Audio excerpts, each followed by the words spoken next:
कडे या बघायला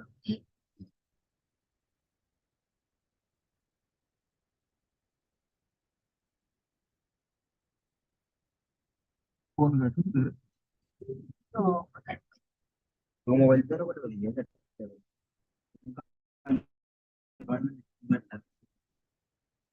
होतंय काय नीट नाही येत ना किती आहे लागलं?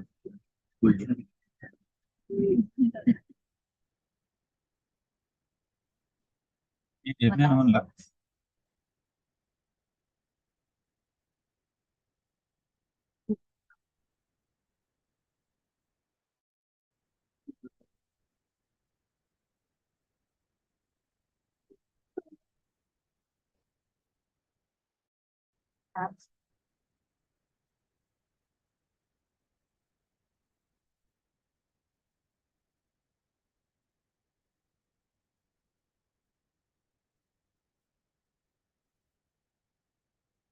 तेच म्हणलं ना तुला तिथंच म्हणून होतो मी शंभर रुपये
झालं झालं गाड्या पुढे पुढे जाऊ दे मी तेच म्हणतो तुला पुढे जाऊ दे जरा परत हे नको व्हायला थांबून येत काय व्यवस्थित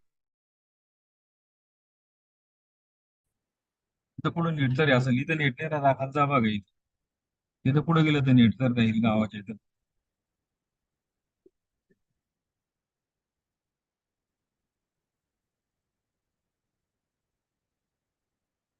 त्या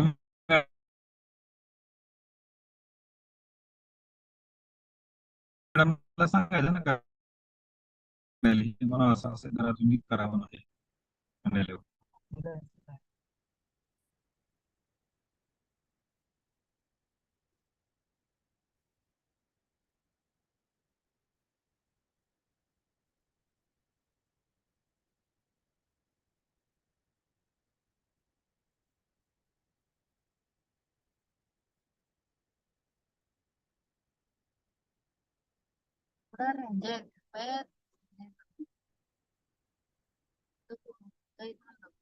आता इथं कुठे थांबू इथं का म्हणजे ना कदाचित इथं रेंज वगैरे देता येईल चांगलं त्या कसं लोकांचं हे राहते ना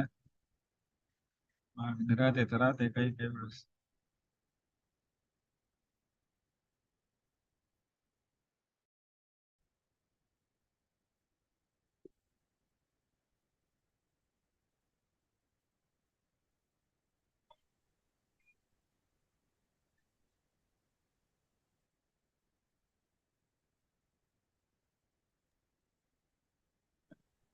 त्या भैरवनाथ नावाच्या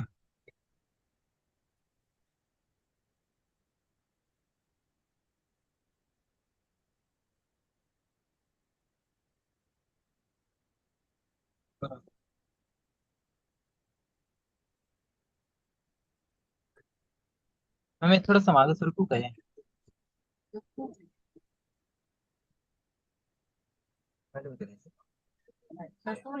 हा.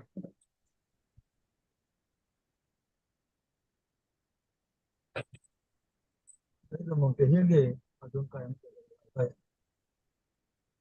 हा?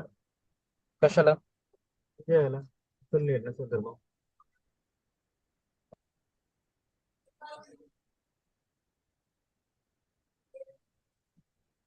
काय झालं उद्या काही नाही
Good morning, sir. Good morning, everyone. Just a second. I am just trying to reach to my audio. I think there is some problem. Good morning, Dr. Rakesh. Yes, sir. Am I audible to all of you? Yes. Thank you. Dr. Gahani, sir, welcome. Good Butkar, sir, morning. welcome. Savant, sir, welcome. Good morning. Can you hear me? Yes, sir. Sure. Yeah. But I don't know why I am not able to see myself. I am just trying to see that. uh, You are visible to us. yeah, correct. I don't know. I'm Clear. not able to see. We can see you. We can hear you. Okay, that's great.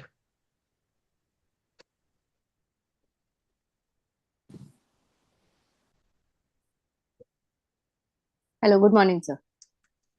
Yeah, good morning. Good morning.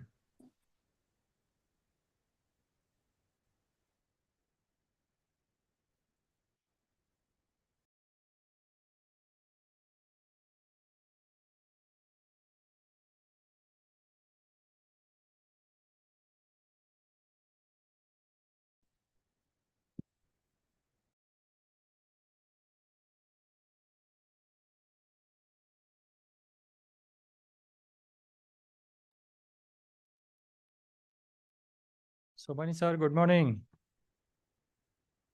Sir, very good morning, sir. Yes, how Thank are you so you? much for joining all the way from Mizoram. Yes. Yeah. Chalo, great. Right. Our two panelists have joined. I mean, you are the third one. Okay, We'll great. wait for 5-10 minutes more No because issue. 11 We'll will start. start maybe even after 5 minutes after 11 o'clock, we can start so that Yeah, yes, most sir. of the people can join. Correct, sir. Correct. Right. Yeah. Hope all well at your end. Meanwhile, Yes. Everything. All well. great. Right. ठीक है, sir. Yeah. Thank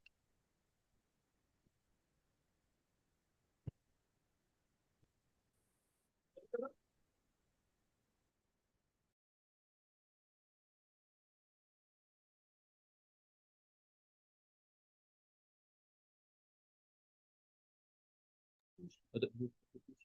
Yes.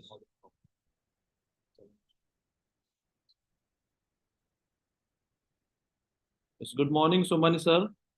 Am I audible? Yes, sir. Okay. Thank you.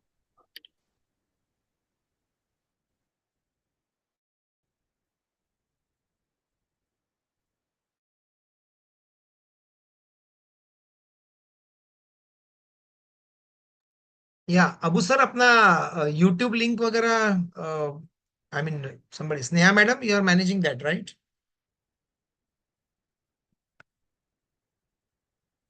Yes, that will be managed by Sneha madam. Yes, sir. Yes, sir. या ठीक है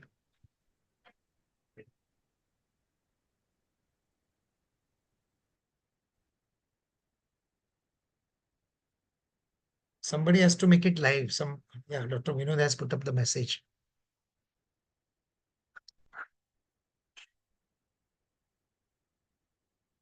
So once it is live, just inform, huh? So that I'll also inform through my all social media groups.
Welcome, Professor Gir, sir. Good morning, sir. How are you? I'm good, sir. Welcome and thank you so much for joining. Thank you. Thank you very much for inviting. Yeah, great.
Hi, good morning.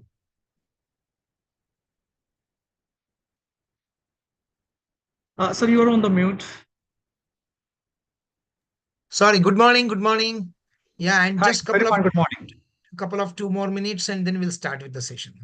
Perfectly all right. Thank you. Yeah. Nice to you, Doctor. Nice to see Dr. Sharik on this platform. Thank you so much for joining. Good morning, sir. It's a pleasure and honor. Thank you so much for inviting. Thank you. Thank you.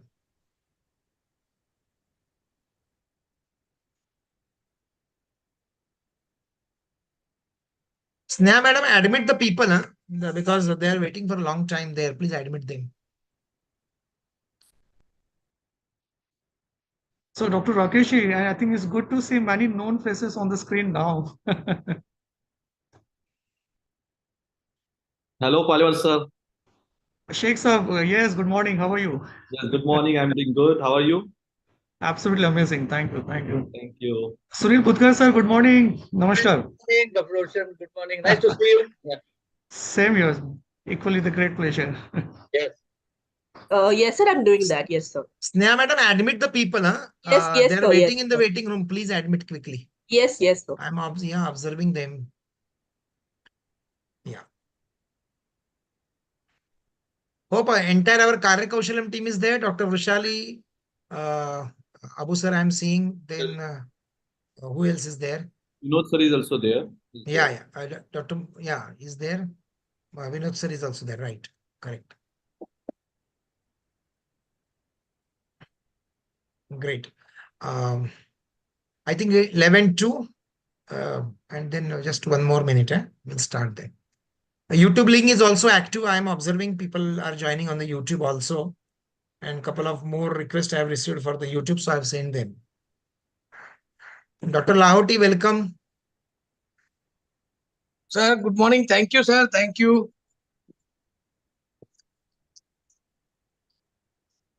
Saurabh sir, good morning. Dr. Roshan here. Good morning, sir. And congratulations, I saw your recent post with the recent Thank you. achievement you had Thank it. you very much. And great to know that we are from the same alumni of NCP. Yeah, Great. department. Yeah, exactly. So, which batch department? It's a long story, sir. I think we need to connect sometime. Right. Yeah. So, I was in Nagpur way earlier, and before into that, I was into pharmaceutical marketing, and then got into the research and development and everything. So, big story Great, actually. great. Right. Yeah, I Ganesh was sir, also in namaskar. Good marketing. morning. Yeah. Yeah, I good think morning. we should start. Abu sir. Yeah, Vrishali madam who's taking. Yeah, please let's start. Okay, I'll start. One second. Yeah. A very good morning to one and all present here. On behalf of the Karya Kaushalam team, I, Ms. Rushali Keer from Met Institute of Pharmacy, take this opportunity to welcome our esteemed panelists as well as the delegates attending this event online. And this is a pan-India event today, so we have delegates from all over, and it's there on Zoom as well as live on YouTube. So it's easier for access to everybody. So as we all know, we are celebrating the National Pharmacy Week, and we are celebrating this week by enriching and updating our knowledge to the current challenges and changes that are happening around us.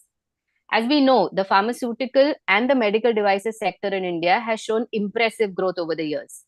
And the government is committed to promote this Indian pharma medtech as globally competitive sectors to ensure this availability, accessibility, and affordability of the drugs and medical devices in the domestic as well as the global markets.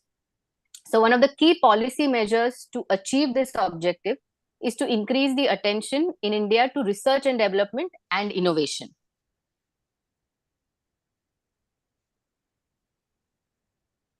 So this policy, just one second, sorry.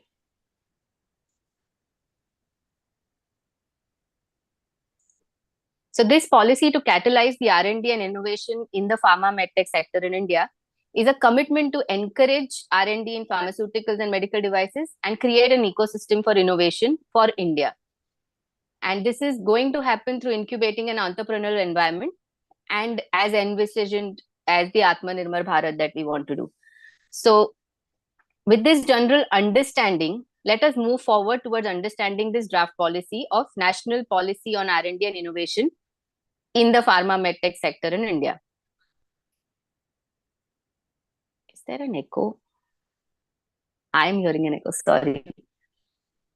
On the panel discussion today, we have Mr. D.R. Gahane, Dr. S.D. Sawant, Dr. Gir, Dr. Sunil Budkar, and Dr. Roshan Paliwar. And this session will be moderated by our very own convener and president of Maharashtra State Branch, APTI, Dr. Rakesh Somani.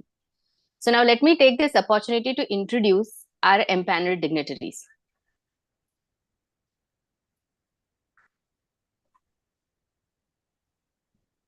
So first, let me introduce Mr. D.R. Gahane. Mr. Gahane has done his bachelor's and master's in pharma from Nagpur University and LLB from Mumbai University. After a short stint in academics, Sir got selected as the drug inspector in '93 by MPSC and has worked as a drug inspector at Mumbai Konkan Division and headquarters. He was then promoted as Assistant Commissioner in January 2011. He then became the Joint Commissioner for Mumbai Division from August 2018 to January 2020, and as Joint Commissioner Headquarters and Drug Controller Maharashtra from January 2020 to December 2022. As we all know, in the critical COVID period, Sir has been an instrumental pioneer working towards distribution of essential medicines like remdesivir, tocilizumab, etc., and looking after the whole medical oxygen distribution throughout Maharashtra. Thank you, sir. So presently, sir is working as Joint Commissioner Law, Food and Drug Administration, Maharashtra. Next, I take the opportunity to introduce our next speaker, Professor Dr. Sanjay Sawant.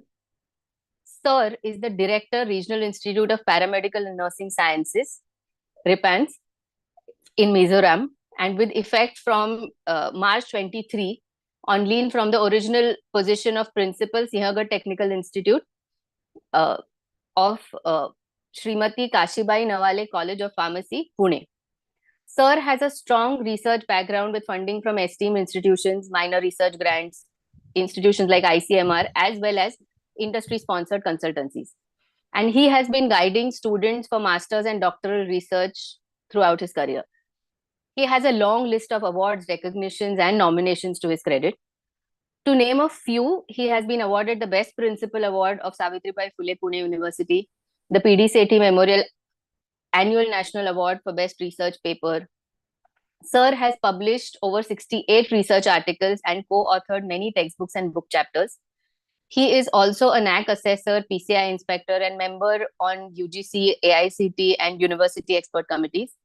He has been the president, vice president, and honorary secretary of the Indian Pharmaceutical Association Pune branch, and a BOS member of a whole list of institutes and universities across India.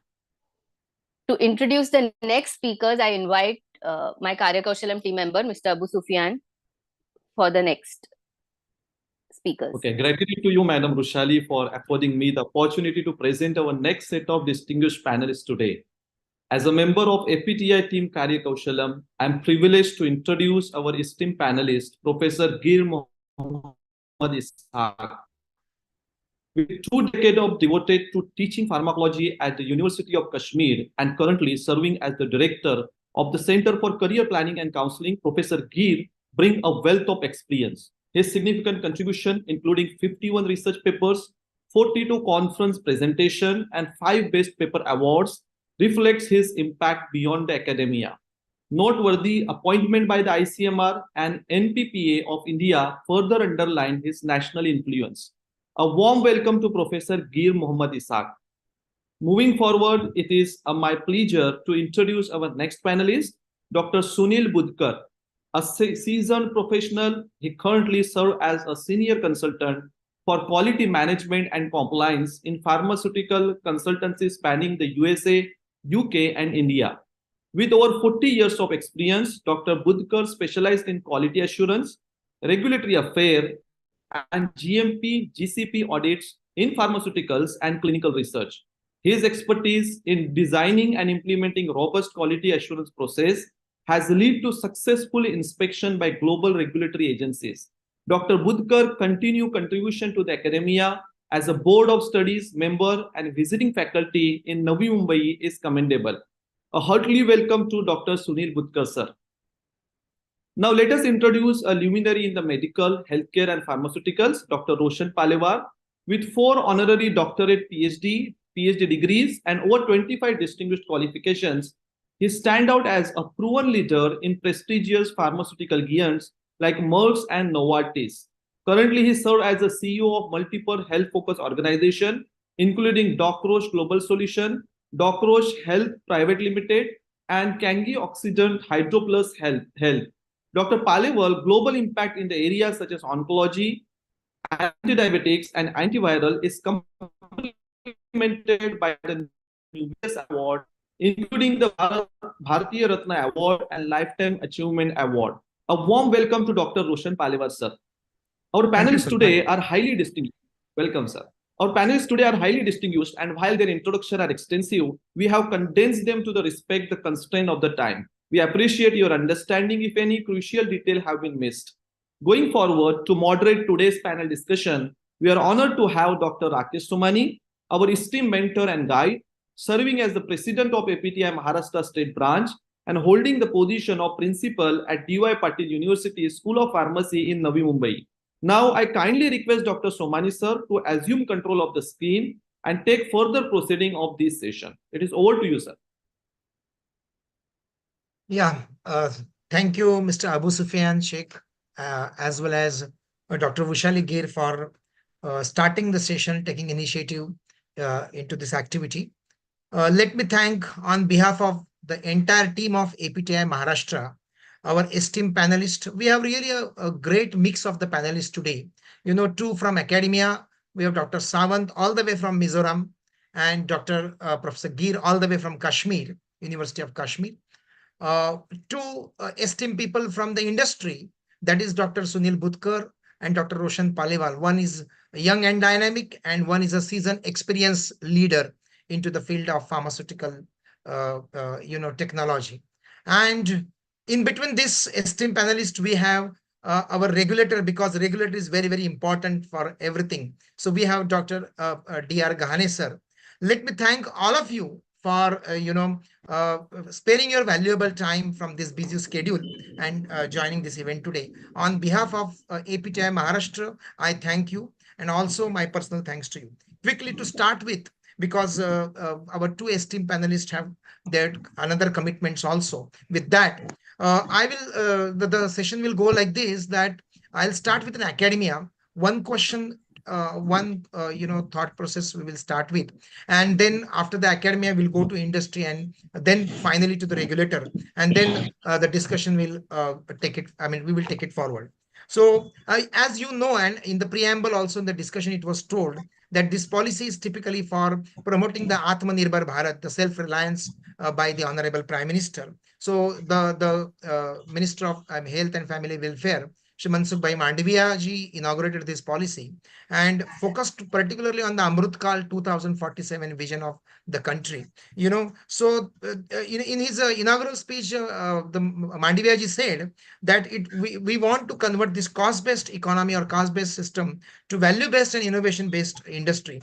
And India being the $50 billion US dollar industry, we call it is known as the pharmacy of the world. So if you see the policy, lot of aspects are there involved in this policy. So to start with, I would request Dr. Professor Gir to share his thoughts as far as the academia is concerned, how this policy is beneficial to the academy. I request all the panelists to talk for 2 minutes on this in the beginning, and later on we will take it forward. So Gir sir, how this policy is really beneficial to the academia and to promote the innovation and the research per se. Over to you, sir. Thank you. Thank you very much, Dr. Rakesh Somani ji, for inviting me on this esteemed panel discussion. And very good morning and my gratitude to all the distinguished panelists in this panel. And it's a matter of great privilege for me to be speaking on this very promising policy, which has been brought out as a draft by the Government of India for promoting innovation, research, and development in farm medtech sector. And as rightly mentioned by you, that this is envisioned by our Honorable Prime Minister in Atmanirbhar Bharat, this vision. And we need to see our country as the Viksit Bharat by the year 2047. And for that, we need to take certain measures which are very important for the enhancement, the development, progress of our medtech sector. Because currently we are going through the fourth industrial revolution, Industry 4.0, which is popularly known as. And we are at the cusp, the whole world is at the cusp of fifth industrial revolution, wherein we will be witnessing more and more these interaction between robots and humans, what we call as the cyber physical systems. And therefore, there is this the right time. I think this is a very important and pertinent step taken by the government at a very right time. And in fact, there is no if and but. There is no choice. This is something which we have to adopt and emulate in order to keep pace with the changing world. We know that the world is changing at a very drastic pace. And internationally, a lot of progress is being made in terms of telemedicine, artificial intelligence, machine learning, visual, augmented, and mixed reality, Internet of Things, nanomedicine, nanodiagnostics, robotics, 3D printing, big data analytics, blockchain technology. These are the technologies of the fourth industrial revolution. And if we want to switch over to the fifth industrial revolution, we have to adopt and emulate these all these technologies. We are living in an era of digital transformation, and this is quite in alignment with the sustainable development goal, that only when we adopt these technologies of 21st century, we'll be able to ensure healthy lives and promote well-being for all at all ages, as envisaged in Target 3.8 and SDG 3. Therefore, achieving universal health coverage and inclusion, financial risk protection, access to equitable essential healthcare services, and making the medtech, the medical technologies, and the healthcare services accessible, affordable, and available to all across the country. We need to adopt this policy, implement it in the right time. And you asked me about the implications on the academia, because in academia, we are currently going through the national education policy era.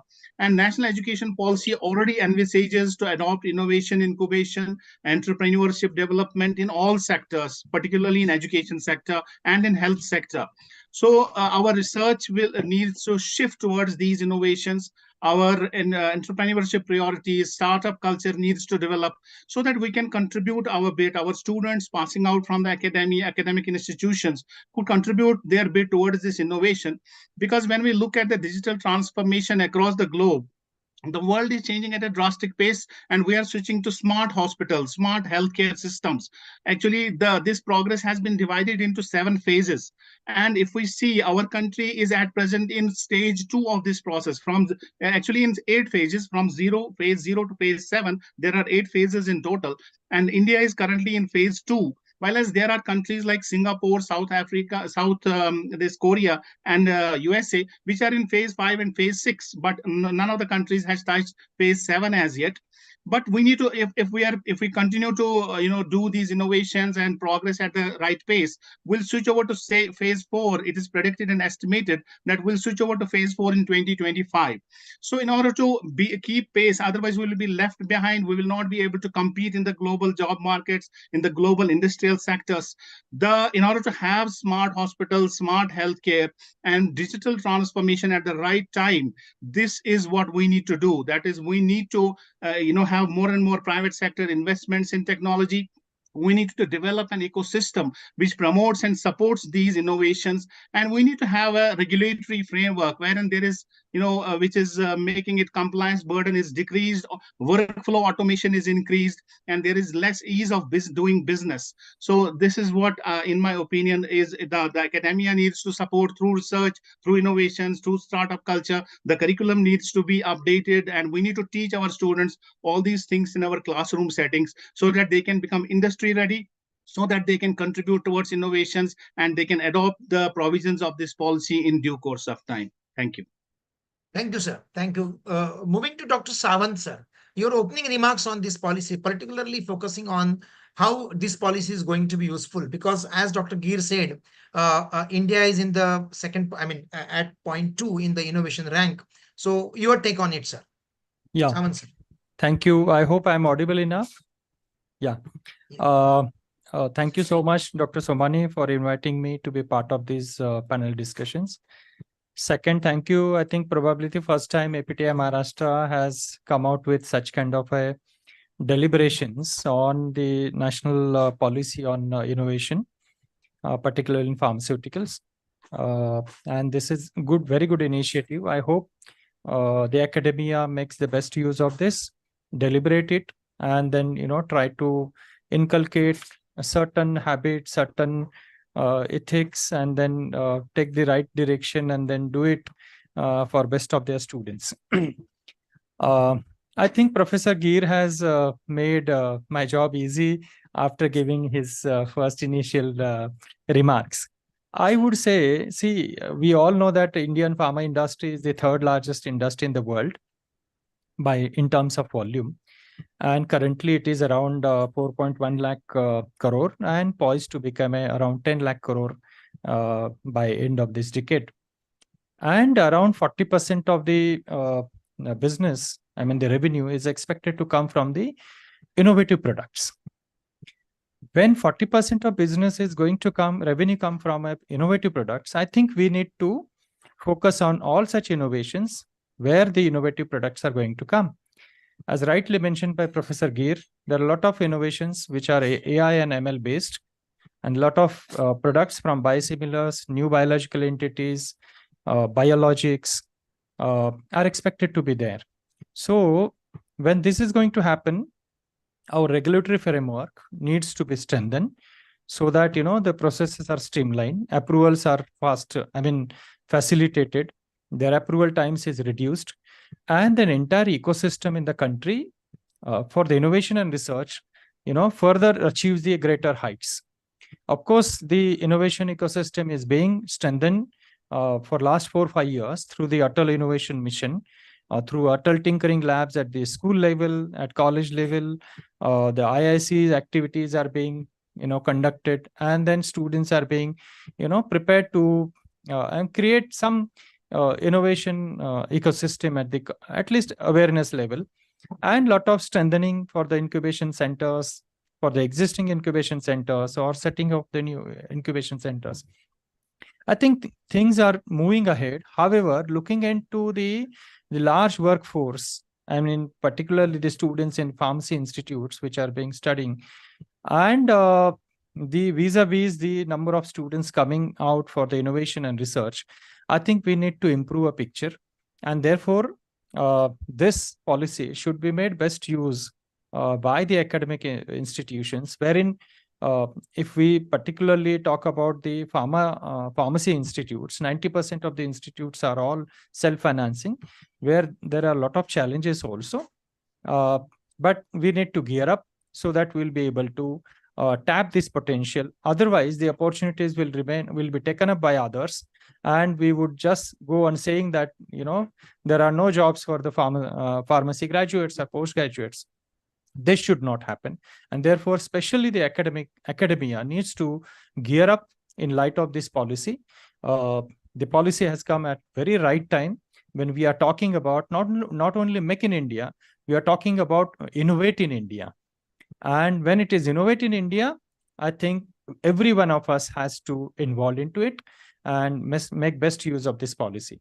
We must thank Government of India and government officials, particularly from the Department of Pharmaceuticals, Ministry of Chemicals and Fertilizers, for bringing this innovative policy.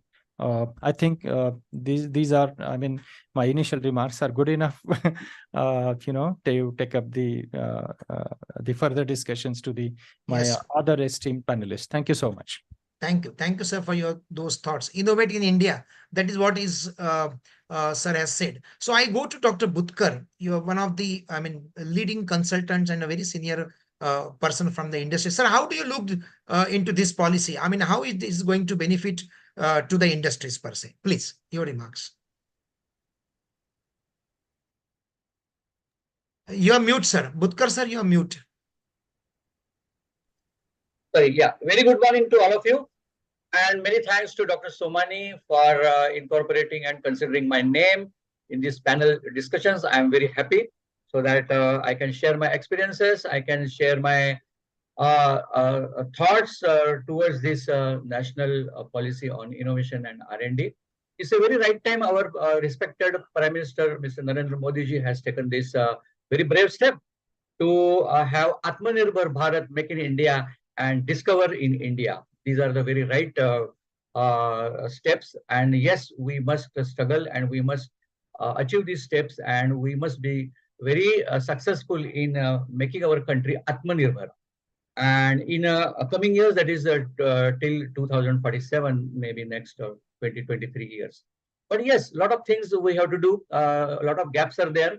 There needs to be the policy should be based on considering three aspects: the collaboration between regulators, between industry, and academia. Unless and until we three come on the same platform, we cannot achieve Atmanirbhar Bharat, and we cannot accelerate the innovation and R&D in our country. So we have to become a common platform. We have to harmonize our systems. We have to collaborate on these three fronts. And for that purpose, we have to have our policies and our whatever decisions we'll be taking should integrate, or our aim should be to integrate these aspects.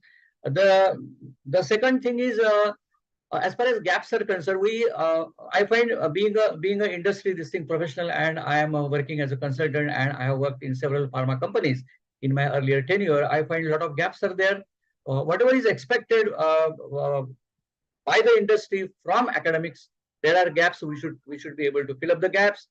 So our right from selection of the syllabus, selection of the topics which are to be taught in the colleges should be integrated on the basis of the need of the industry. And now when we want to become Atmanirbhar, we have to become innovative. Our whole approach, our mindset must be changed from a follower or just only a generic drug maker to the innovator. That is it's a very big milestone we have to achieve in coming years. But yes, I am definitely sure that the policies the government which is taking the rules and regulations towards this are very much promising, and this national policy on this front will be definitely useful in achieving these goals and targets. Yes, challenges are there, and I am sure when we will work in harmony, our goal will be achieved.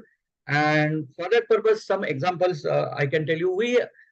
We have to work with international Sir, yeah. Can I interrupt? Yes. We will extend this discussion once the final remarks from two more panelists. Okay, sure. Sure. And then we'll extend this discussion. Thank you. Yeah. Thank you. I request. Thank you so much. I request Dr. Roshan Paliwar to give his initial remarks on the policy, how it is going to benefit to the industry, or your thoughts on that. Yeah, so indeed, great pleasure and honor. Thank you so much, Dr. Rakesh Somani ji, for giving the opportunity to be the part of this, very dynamic panel. And what we, exceptionally seeing where the government of India, especially under the strong leadership of our Prime Minister Narendra Modi ji, where the is a right time where we introduce with the a greater policy which has a direct impact not only on the economical development, industrial growth, academia expansions, but also giving the best from the healthcare pharmaceutical segment to the rest of the world, right? And that is how the Indian pharmacy has been known as the pharmacy of the world, right? When we look into it, like how this policy is going to be instrumental, where the what you call the Ministry of Chemical and Fertilizer, especially the Department of Pharmaceutical, which drafted very systematical policy which covers all the key agendas where India has to come forward and lead the way, right? And since coming from hardcore pharmaceutical manufacturing and the R&D background as an industry professional, I can see the greater prospectus in the coming days, because already being the pharmacy of the world, India has already proven to many extent. But when we talk on the numbers, India is already performing well, right? I mean, the other two perspective, from the global perspective as well as from the Indian pharmaceutical perspective, we need to see how the things are shaping in the coming days, right? So Indian pharma industry is already standing $55 billion as a total market, and is expected to reach around $130 billion by 2030. And this is a remarkable growth because this is going with the speed of a CAGR of like almost 16%, right? And India being already at top three pharmaceutical market in terms of the incremental growth, and whereas the sixth largest market in terms of the absolute size. And this itself speaking the volume of not only the capacity but the capability of the Indian manufacturing towards providing the not only the innovative products, the solutions, the resources to the entire world, and where the global pharma industry is already taking a stronger leap from $1.5 trillion now towards the $2.2 trillion in the coming 2027. And this indicates there is a great demand. And this policy, national policy on the research, development and the innovation are making a strong amalgam, which is actually needed of an hour, where the government of India coming forward, giving the ample opportunity with respect to the investment, with respect to the funds, with respect to the infrastructures, and making the triangle very strong, where the government of India, the academia and the industry are standing together, doing a lot of handshakes and bringing the best to the rest of the world, right? That is how the strong prospects are coming forward. Now, when I say, just I'm putting a smaller perspective because we are talking about the farmer, but at the same time, we must also see how the API, active pharmaceutical ingredient sector of the pharma is exceptionally doing great, where it's already at $2 trillion with respect to the total turnover. And this is really fortunate that there are more than 500 API manufacturing facilities in India who is providing such a strong turnover. And not only that, there are what you call employment opportunities of around 2 million people is been generated, right? And this is going very stronger with the 9% of CAGR, right? And when I say this, I also wanted to highlight the fact that India has the capacity and the ample infrastructure where more than 10,500 manufacturing facilities are already serving to the rest of the world. And this is the largest, the Indian infrastructure of pharma, where we have what you call more than 3,000 pharma companies, right?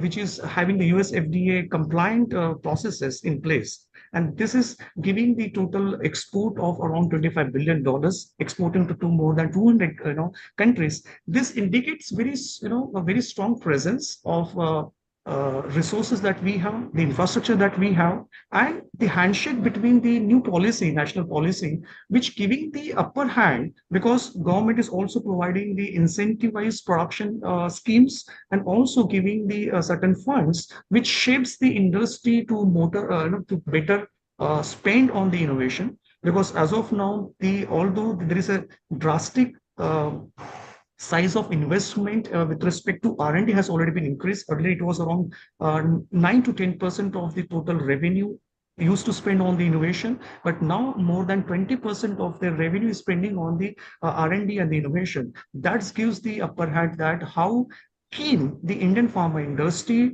working day in, day out for the research and development, discovery and innovation, bringing the best medicines, best formulations in the betterment of the entire, mankind.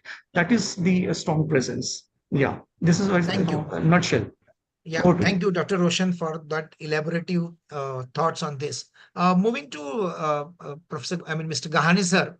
Now, you have heard about the academia and industry. Both of them have said that this policy is very good in terms of collaboration between academia and industry. Of course, how it is going to be useful, that I'm going to ask into the subsequent section. But your take on this policy, sir, as a regulator, as a strong regulator, how do you see this policy? What do you say? Good morning to everybody, and thank you, Dr. Somani, for inviting me. Yes, as everybody says, this policy will really help the Indian industry and academia to encourage the pharmaceutical research and development and the innovation in the country. As we know, the India is the third in the production of the pharmaceuticals, and the quantum really increasing every day, and there is a sustainable growth for the coming years. But the COVID teaches us the many things, and the COVID also shows our limitations. Okay, when the whole world were stopped at particular moment, and that time our pharma industry were really struggling for the getting the APIs, and there was the limitations for the manufacturing of the API in our own countries, and again the commercial aspect of the APIs available in the countries. So the COVID was the eye opener for the government, for the regulator, for the industry, and for the academia. Yeah, this policy will be the roadmap for the development of the R&D and the innovation in the country. Unless there is some defined policies of the government, then the things will not be achieved. And the government identified that. The beauty of this policy, what I observed, is that the scheme consider all the three major pillars which will responsible for the research and development, also the innovation, industry, of course. The also the everybody knows, the whole world knows, the Indian brain are the excellent brain. All beautiful brains are sitting here, and to bring out all these beautiful brain and take out the innovation for the betterment of the India and whole world. That is the initiative of this policy, and the industry, academia, and regulators come together, and they can really give the best of the innovation and the best of the product to the Indian citizens and even the country. The one of the best feature of this policy is that the timelines, proper processes, simplification of the processes, and the also important aspect mentioned in this policy is the monitoring mechanism. Unless there is a proper monitoring mechanism, the result will not be achieved. So government also prescribe the monitoring mechanism, and the monitoring mechanism not at the lower level. The monitoring mechanism is at the highest levels. So yes, I am hopeful that this policy will really boost the research and development and also the innovation. Thanks. Yeah, thank you so much, sir, for that quick input. I'll go back to Professor Gir again. As sir, all of us, I mean, agreed and said that yes, there is a need for strong industry collaboration. You know, academia industry collaboration. It has been spoken since years together. Now, with reference to this policy, you know, very focused on this policy. How do you see that what academia should do to boost the research and innovation? Your quick thought on that. Right, sir. So some action steps, because a lot of academicians are here, you know, a lot of policy makers are also here, or the decision makers are also here. So how we can boost this kind of innovation research? Yes, yeah. Before I go to the actual question, I would like to add one important point, that while there is no doubt that our fundamentals are very strong, and the fundamentals of Indian pharmaceutical industry, being a pharmacy of the world, 60% of the vaccine market, 22% of the generic drugs market of the world is covered by India, and the other fundamentals which have been narrated by all the distinguished panelists, which I need not repeat. But at the same time, there is, we need not to be complacent. That is where, as of today, when we are standing as third in rank in terms of volume, we are 13th in terms of value. So that is what this policy seeks to transition from volume to value-based business and value-based market. We need to capture that value-based market and increase our ranking from 13th to somewhere near 3 and 4. And that is the main target and main aim, because when we look worldwide, the world digital healthcare market is expected to hit 504 billion US dollars by the year 2025. And out of these 504 US billion dollars, the global artificial intelligence market alone is $170 billion. So, but as of today, 76% of US healthcare professionals are currently using digital healthcare technologies and mobile health technologies. But when we look at our own country, the percentage is very low. So the weaknesses, there is a SWOT analysis which needs to be done, analysis of our strengths, weaknesses, opportunities, and challenges. Some of the strengths we are all aware of. The weaknesses have been enumerated in the policy document itself, where all the weakness lies and where we are lagging behind, as some of them have been mentioned: the API sector, the starting material sector, and the imaging sector, and many other sectors. So we need to overcome those weaknesses, and we need to encounter those challenges and convert those into opportunities, so that then only we'll be in a position to continue with our Vasudevaya Kutumbakam ideology and contribute towards the global world, and keep pace with the changing technologies. Now, so far as your question of what actual steps need to be taken by the academic institutions, the solution lies in the National Education Policy 2020. It has been very well elaborated over there, that we need to set up new gen innovation incubation centers in all the academic institutions. We need to harness the entrepreneurship development. We need to foster the startup culture in our academic institutions. Now, our curriculum has to be reframed and aligned with the industry needs, and we need to give more practical based, field based, project based, discovery based, experiential knowledge to our students rather than classroom based theoretical knowledge. And then we need to expose them to real life situations in the industry, and the internship duration has to be increased. As of today, in pharmacy curriculum, we have 1 to 3 months internship. That needs to be increased to 1 full year. In the final year of this undergraduate course, we may have an internship either in hospital or in an industry, so that the people become familiarized with the real world situations. And then creativity has to be enhanced. The creative ideas have to be fostered and promoted. That is what National Education Policy enumerates and envisages, to harness creativity, analytical mindset, and the critical mindset among our students, so that they can come up with new startups, with new innovative novel ideas. And then we have to emulate and adopt. At the same time, we need to emulate what has already been achieved in the rest of the world, the progress that has been made, because the time is very short, and we have to go from stage 2 to stage 6. But as per the current rate, as I mentioned earlier, we may only be able to touch stage 4 by the year 2025 in that timeline of the progress and development towards innovation and adoption of digital transformation.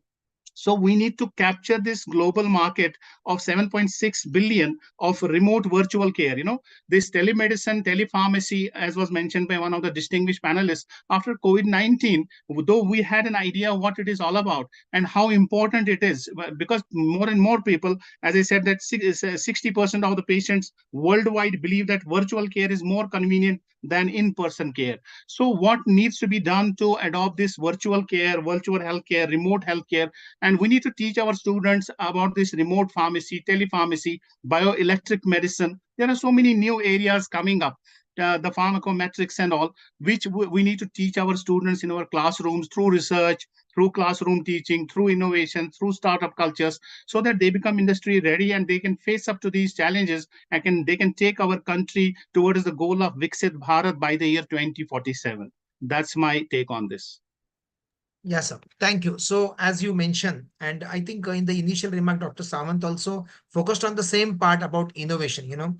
So as if you see that there are 3 bulk drug park, 4 medical devices already being rolled out by the government of India in terms of this. And so the policy doesn't talk about only pharma, it talks about medtech sector also, medical devices also.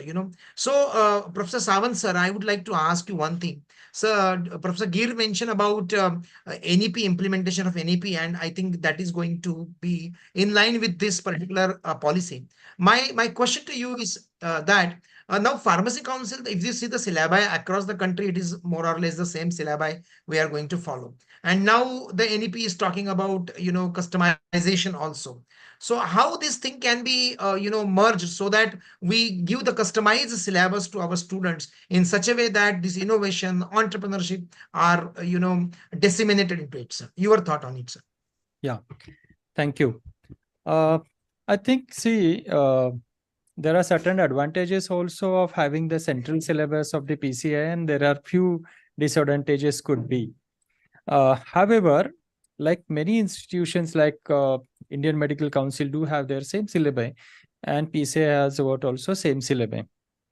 My take on this is that since we need to gear up as an academia in terms of our curriculum, aligned with the NEP's requirements, one thing is very sure. Something what is in the offing for next 10 years down the line, we have to strengthen our curriculum, our own students to capture the all opportunities which are there 5-10 years down the line. So what I feel PCI has to do is to inculcate all such things which are required to be, incorporated in the syllabi. Now at undergraduate level or even at postgraduate level, it would be really difficult. I know that, there are so many things that we need to put into the curriculum. It becomes very heavy. And the objective of higher education is not only to make the good pharmacists or good nurses or good doctors. We need to make the best human being first. Besides, we become the skilled professionals or skilled healthcare professionals. So how we should do it? Do we have certain limitations? And we have to also capture these opportunities. I think like NEP has told us, for the holistic education, the multidisciplinary education, we have to have the syllabi in such a fashion where we can give more and more electives. For example, if we have to have, our students need to be strong enough in certain AI and ML technologies, we have to have those. Now, can we have put this into our syllabi?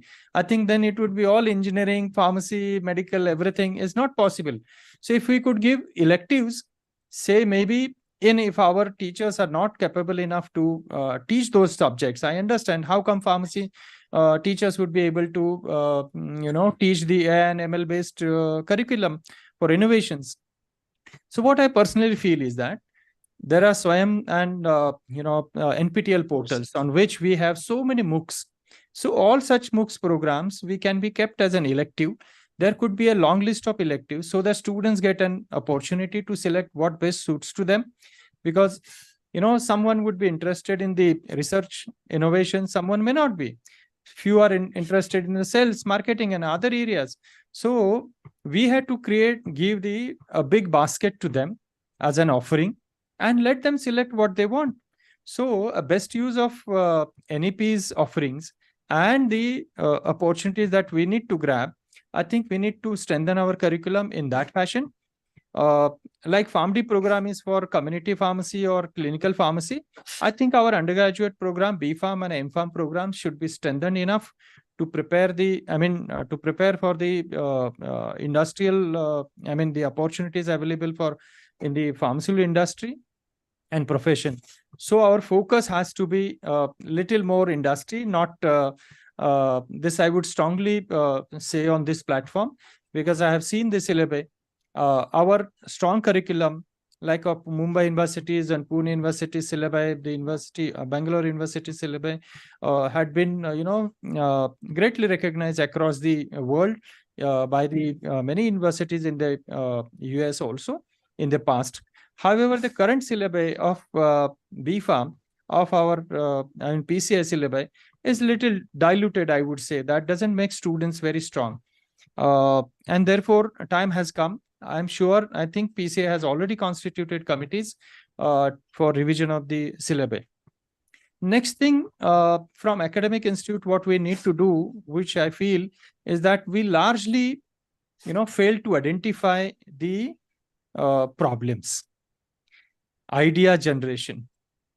I know, this I'm saying to only those institutions and then teachers, those who are not much into the innovation and research. Institutions like NIPER and ICTs, they know how to, do it. We don't have to tell them. But by and large, those 90% of the self-financing institutions in India that we have, we largely lack the innovation, culture. A simple thought which has come to my mind, let me tell you, because NEP also talks about the multidisciplinary campuses, multidisciplinary learning. And say, for example, if you are in a multidisciplinary campus let us have some innovation clubs, casual clubs of the students from engineering, from pharmacy, from other say maybe management, and let them casually talk over a cup of tea or a cup of coffee, even in the cafeteria, doesn't matter. Maybe once for 1 hour for once in a week, and then let the discussions, casual discussions goes on.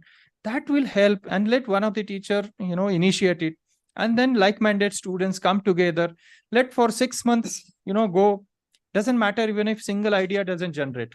But I'm sure if this is continued over a period of time, certainly best ideas will come up. Some of the ideas we will have to throw out.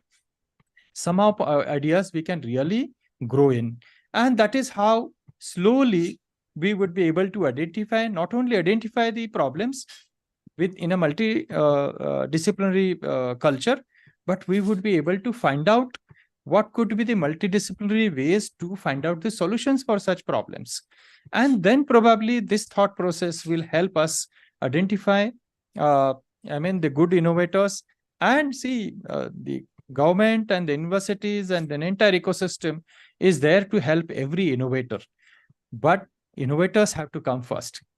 And therefore, even though the self-financing institutions, even though they don't have much infrastructural resources for the research and innovation, I think good ideas can be further incubated at the in good another institutions and in the incubation centers, and the things can really go ahead.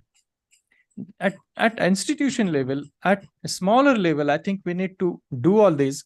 Besides all what Dr. Giri has said, that comes from more from the policy, from the government. We have to actually see when the policies, there is a policy. If policy is implemented in its true spirit and supported by all the systems, agencies with enough finances, funding, I think things can go really high. Further. However, something which is in hands of teachers, in the hands of students, I think we must try to do it even at the smaller level. And I'm sure this innovation ecosystem will further build. And once we have very strong foundation, horizontal foundation of the innovators, I'm sure there would be vertical growth in the innovation. And no matter, what could be challenges, we Indians know how to, beat those challenges and then go ahead. We have a couple of startups and in Pune also, and our own pharmacy teachers have built very good startups, and their enterprises have come up with, their value has gone from simple, they started with the humble beginning, with now today their value of the within 2 years of time, their valuation of the enterprises has gone more than 10 crores. So these are all our teachers who have been doing it. So we need to take inspiration from them, and then our teachers have to inculcate all these innovative, this culture in the students. And I'm sure maybe out of 100, maybe even 10 comes out. I think that is best. This is what I think at our institute level we need to do it. That's all from my side. Thank you. Right, sir. Right. Thank you. Thank you. So both the academicians have given their inputs as far as how industry, how academia will take it further. Now, I would like to ask the industry persons. We'll start with Professor Budkar, Dr. Budkar again. Sir, how industry should support to academia so that this both of them come on the same platform. And I interrupted you in the previous session. So could you please elaborate on that? How industry should come forward to help academia also, so that this policy is implemented in its true sense or true spirit? Over to you, sir. First, let us look at the areas of concern which are highlighted in our national policy draft document. That is, and we should be very introspectively investigate what are the reasons. For example, import dependence of API and key starting materials. Then low pace development of biologics and biosimilars. This is another area of concern. Low technological capabilities of high-end scanning and imaging of equipment, and no acceptable scientific evidence for mainstreaming of traditional medicines. So these are the 4 areas of concern we should focus as an industry and we should try to resolve and try to find out after thorough investigation and sort analysis that why we cannot go, why we could not overcome so far, and we should have our you can say path to achieve this. So as far as industry and academy are concerned, we should try to reduce the gap. We should help them as an industry uh, to let them know what are the requirements, what are the needs of a pharma industry, typical pharma industry, and we should try to reduce the gap between whatever is being taught in the colleges or whatever practicals are being taught to them, whatever experiments they perform, whether they are industry focused. Because as a some of the theses I have seen of MPharm students, and I strongly feel that the many of the theses are not industry oriented; they are just for academic purpose. So we should see that how the thesis, research thesis, can become industry oriented. Wow! So because generally at the end of the interview, or at the end of the analysis of the thesis, I ask the question to the student that what is next step? What thoughts you have given? Because one student cannot complete a thesis completely; he has to hand it over to the second student or to the industry. But the answer, they are not able to answer properly what is to be done of that project, so that maximum projects are done just for academic purpose, getting the post graduation degree, which is not enough now. That is why our focus should be towards innovation, basic research, and it should be industry oriented. The society, the people should get advantage of our knowledge, competency. We have got excellent competency in our country. We have got very good scientists. They are very much capable, but this part particular is missing because we are not industry oriented. Uh, uh, Second gap as an industry, what I found is we are lacking training. We don't give training to the people. So the training is a very important part in as far as industry are concerned, because if you see the recent FDA 483s or warning letters, whatever US FDA has issued to big pharma industry, there are so many gaps. The biggest one is I found is data integrity, compliance, CGMP aspects. That there are several citations done by these regulators, and that's why we should try to reduce the non-compliances, and we should be compliant to our processes, because we know we are the best producers of generic drugs, but the production is not only enough. The compliance is also must go hand in hand, so that really our Miss India can be seen as a pharmacy of the entire world and globe with compliance. So compliance is very important, quality compliance. And from the academia point of view, and right from the inception in the pharmacy colleges, we should teach them, we should train them in GMPs or GCP or GLP, GXPs.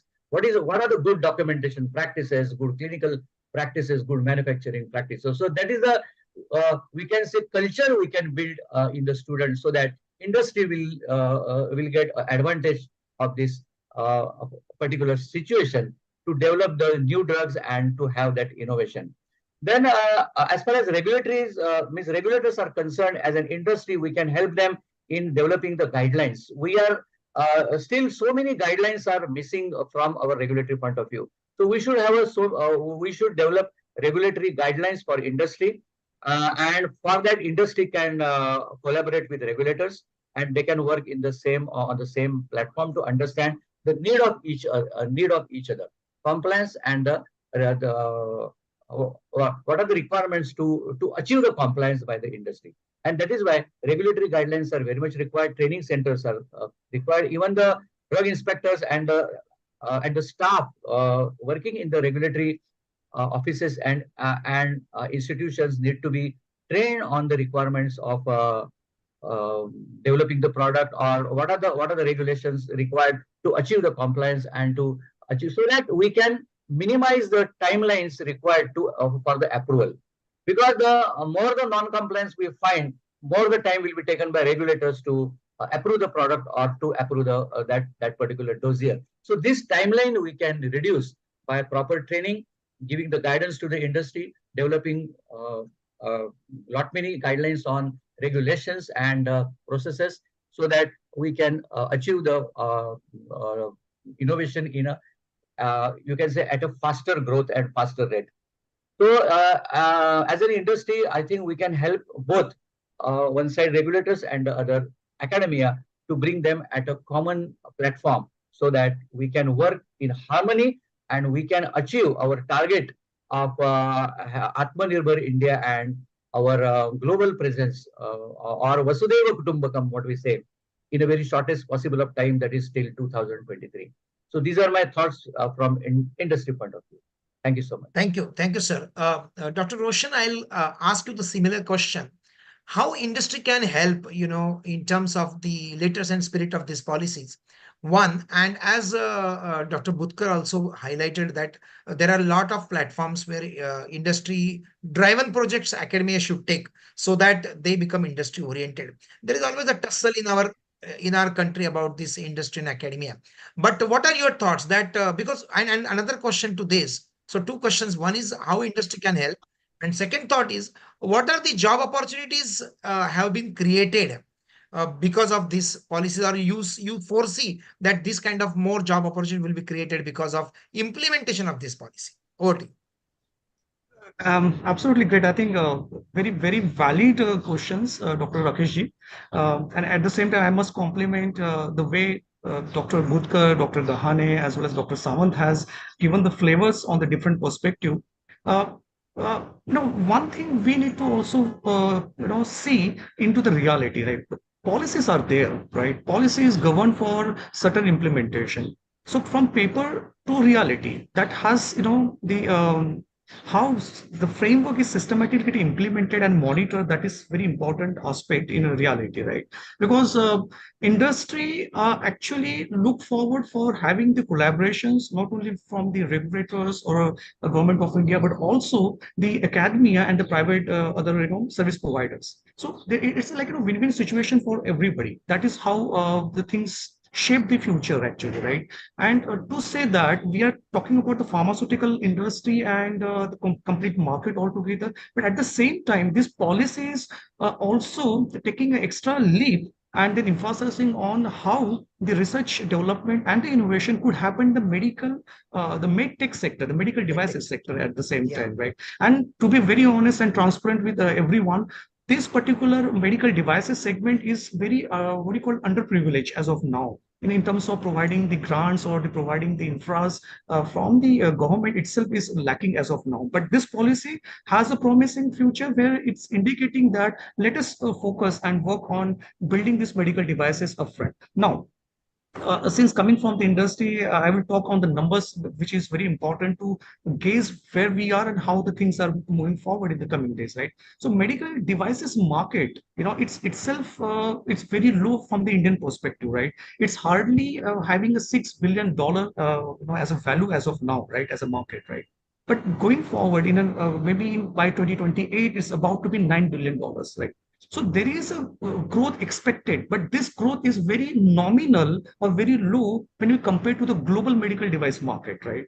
And to be very honest, the US takes the strong center stage when it comes to the medical devices, which is actually contributing to more than $164 billion dollars as a market share from the entire global medical devices. So this has a greater scope for the Indian infrastructures, Indian industries, as well as the academia to focus our research, focus our innovation and build something unique because this market is completely thriving to do something great. And this is in Indian sector, this is very underprivileged as of now. So this is a great opportunity, not only for the academia, but for the industry at the same time to divert their focus and align on the innovations, building the new medical devices into the segment. Now, when we talk about the how industry academia could do a handshake, what are these aspects will going to bring the value addition to all the stakeholders in the entire economy of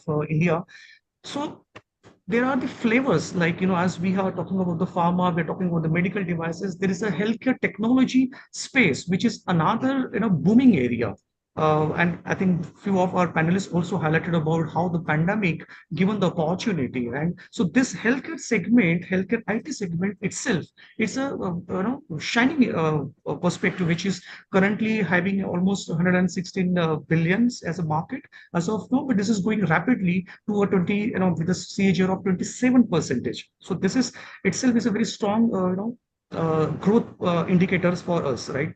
On the other perspective, artificial intelligence, which is well inculcated in the healthcare system, which having the promising future of around 28 billion US dollar market in India itself, right? And this how we should focus our entire thing. Now, coming back to the core topic, how collaboration could take place, how these policies are instrumental. Policy giving the opportunity for all the stakeholders in the ecosystem now, right? To the industry, to the academia, in terms of providing the what you call ATIL innovation, forums, right? There is an incubation center, there is a startup. Now, having a startup, it's not enough, or having the platform in the academia in terms of the IIC, Institution Innovation Council, is not enough to the industry, right? What industry is looking forward to conceptualize, because in the academia there are the bright brains, okay, there are bright talent. Only thing is that we need to nurture, we need to cherish their talent in a much more techno-commercial way. No matter what the products, the conceptual research they are doing it, whether it's the pharmacy of, let's say, postgraduate pharmacy, M.Pharm, or it's a PhD, or even the postdoc. If we are focus is what the topic we are selecting, if that is more inclined towards the techno-commercial aspect, okay, it could be working on the dosage formulation, it could be working on the technology, it could be working on the tech transfer side of it, or it could be working on the medical devices, having the IT healthcare segment attached to it. So industry looks forward such kind of very advanced projects which has already been conceptualized at the institution level. And if such kind of initiatives been taken by the institutes, there will be definitely a greater handshake from the industry. Now, to be precise, how industry and academia and even the government of India can take a stronger pace to bring the better value addition in the entire ecosystem is because industry looks for very skilled resource, number one. Okay, they look forward something novelty in their formulations, novelty in their technology, novelty in their even their products, right? So this novelty, because doing a research in industry, it's very heavy cost. Okay, resources, time, and efforts are very high. Okay, I'm not talking about the discovery. Discovery itself is almost $1 billion or $2 billion game for the bringing one candidate molecule to the market, right? So I'm talking about are you working on the ANDS? Are you like abbreviated new drug applications? Are you working on the NDS? Are we working on the something specific, modified dosage formulations or modified delivery systems? Okay, which industry possibly are keen to know about that. So our as an institution should look after, since we have the APTI on this forum, is a collaborative initiatives now, and the larger institutions are looking after this particular conference as of today. So this is the opportunity where the institutions start thinking to work on the research areas which is in demand, rather than just fulfilling the academic curriculum as a criteria that is there. We cannot abide by the what the PCI has set forward the entire syllabus, but yes, but this is the need of time where we need to come forward, and at least in the dissertation, at least in the thesis segment, where we offer the topic which is industry specific, which is techno-commercial specific, and then things can be worked out very aggressively. The second aspect now, industry has there is no constraint of the fund, to be very honest with you. As far as the market is growing, as far as the industries are focusing on certain therapy areas, right? What the industry is lacking is the time. Time is very crucial to everyone, and spending heavy time with efforts on bringing a concept to reality. Rather than that, they would look forward to collaborate with the academia, who has the capabilities and the resources to provide the ample opportunity and give the projects to the institutions in a way that they work on the conceptualization, they bring the idea to prototype, and hand over to the industry. Industry will be more than happy to take up from that particular stage, right? Similarly, there is a technological requirement, there is a techno transfer or process development requirement at the industry. If such kind of major stake is being taken by the academia, since certain academies are very advanced in terms of the infrastructures, right? And fortunately, this policy is bringing what do you call the incubation centers. That means that the not only the students but the faculties can work around the industry oriented or techno commercial oriented concepts, and bring the process advancement, working on the what do you call the tech transfer, working on the pilot batch designing or the manufacturing, and handing over into industry. Then industry would be more than happy to collaborate. So that is how industry looks after. But at the same time, I must highlight that since we have the all this discussion is happening pan India now, students, faculties, and industries also looking into this particular discussion. So industry is welcoming all the type of resources. Okay, no matter you have the specialization in the pharmaceutics or quality control or quality assurance, or maybe it's for the specialization in healthcare technology. Industry welcomes all type of resources in terms of the opportunities, right? So there is a plenty of opportunities in industry. It's just that we need to identify, if you are a student, okay, and you're looking for your brighter career, then we should also see that what kind of skills we need to upgrade ourselves, okay, what value addition we are going to give back to the industry. That is something we have to polish ourselves, right? And let me tell you one thing, industry takes every measures to take the right and bright talent, so that they scale up their development, they scale up their processes, they enhance their complete output. And at the end of the day, numbers makes a difference. No matter how much quantity we are making, quality has a certain center stage. So focus on the bringing the right quality in terms of the skill, in terms of the talent, in terms of working on what current trend is going on with respect to therapy areas, with respect to the technology, with respect to the dosage formulations, with respect to the even the API key materials. If we are focusing on this, definitely industry has an upper hand to collaborate and share the common focus, the common agenda, and bring the academy together and march ahead in the longer run. That Thank is you. my take, sir. Yeah, so that was really a good input, and you emphasized that how industry can, play an active role over there. I'll go to Gahane sir again. And Gahane sir, we expect that regulatory system should reduce the time by say 50% or so for the approval, because that is always a matter of concern for regulatory. Now in COVID, we have seen that vaccine was rolled out in a great time.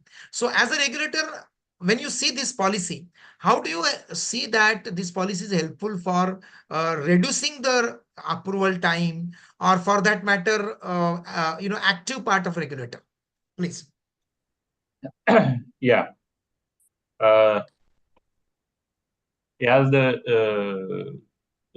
other panelist has already expressed their views about the opportunities and the importance of the time. As far as the research and development is concerned, the role of the industry, role of the academics, and the role of the regulators. As far as the regulators are the concern, yes, as we know, we are the regulators are the custodian of the safety and the efficacy efficacy of the product approved. But yes, this is the real concern as far as the today's growing world, and the time is a major concern. And to match the speed of the world and match the speed of the other countries, it's really necessary to get the approval, give the approval to all the aspiring companies within the stipulated time. For this, what is required? Predefined guidelines. As one of the speakers says, there should be the proper guideline. Yes, there should be the predefined guideline. The predefined requirement of the documents for making an application. The portal, there should be the digital portal where the industry can apply, and their portal should be very industry friendly, user friendly, and the industry should access the progress of their application in the portal where their application is lying, and rigid timeline should be prescribed for the clearance of the application at the various stages. And not only prescribe the rigid timeline will be sufficient enough, but the monitoring for the observance of this timeline at the higher level is also equally important. Unless the higher officials or the higher levels doesn't monitor the timeline observance, the application will not be cleared within the time. And the time is absolutely important. As the RTI and the other regulations comes and they are prescribed in the timeline for the various information giving, and similarly now the CDSO has also increased their speed. We as a state regulator, we have our own timeline, internet timeline. So observance of the timeline, having the clear timeline is very important, and the observance of the timeline at all the level, and the transparency in the progress of the application is exclusively important.